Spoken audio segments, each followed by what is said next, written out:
think like DMK is pretty amazing. It's life changing. It's definitely worth the investment. But it takes a lot of time with anything. Anything great is worth waiting for. And yeah, I think DMK is really good. It's awesome. Yeah. I think DMK is an excellent organisation. It really benefits people's lives, especially mine, because I've been through such a difficult time, and seeing it improve people's lives is a great thing. So yeah. DMK has honestly changed my life. I know that sounds like such a cliche.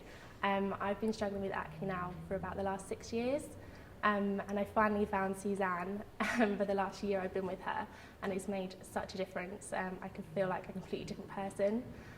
So I just want to carry on doing what I'm doing and hopefully get there in the end and get rid of it.